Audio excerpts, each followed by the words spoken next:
sabi ni Inay, kapag nagpatuloy daw ang pagiging maayos ko, pwede ko na raw bisitahin si Levi. Kasama siya. Naku anak, huwag ka masyadong umasa ha, sinabi ko. Kasi hindi pa natin pinapaalam kay Levi. Baka mami magalit yun. Nasabi na ho ba ni Levi sa inyo na magpapakasal na kami? Ha? Pumayag ka na ba?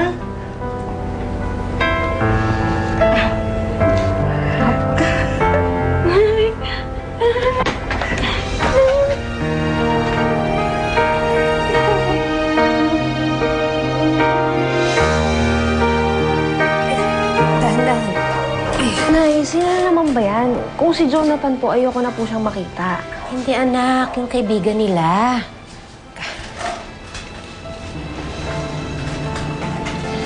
Ayan. Sandali lang ha. Maiwan ko muna kayo. Sige po, Nay. Salamat po. Sabi sa ospital, iwanan mo itong bag mo. Salamat. Sana pinadala mo na lang sa driver mo. Gusto ko pala mag-sorry sa'yo last time sa mga nangyari. Pasensya ka na. Napag-utusan na ako. Anyway, alis na ako. Teka, sandali. Baka gusto mo munang uminom ng kahit na ano.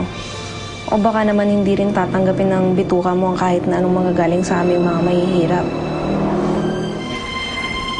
Ngayon alam ko na kung ano gusto na si Jonathan. Napaka-prangka mo.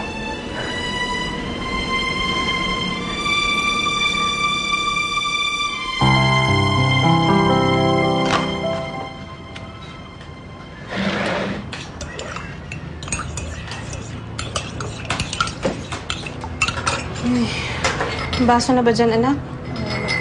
Ay, wala pa po. Oh.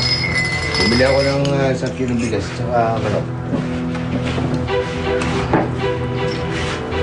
Saan naman po kayo nakakuha ng pera pambili? Nagbenta ko ng dugo ko sa bayan. Ano? Mateo! Ano magagawa ko? Makita mo yung kinakain natin, wala na sa ayos, oh. Tsaka yung lumalaki na yung gastusin nila sa kay Gina. Huwag kang mag-alala. At ako'y kumain na ng balot. Ayan.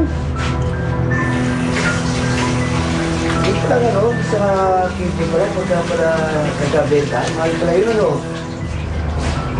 Subukan kong huwag lang isang buwan para makasakali.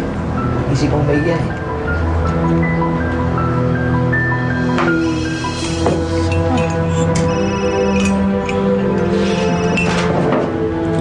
Hello? Attorney? Rachel, pwede ba tayo magkita ngayon? Meron naman daw namatay na preso.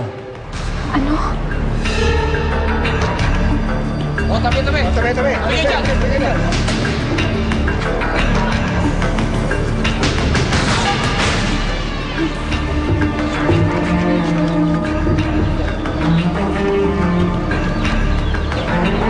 Tol, sino pumatay dyan? Ayoko na makialam sa'yo. Si Jonas nga, pinatay oh. Mahirap na, baka ako'y sunod.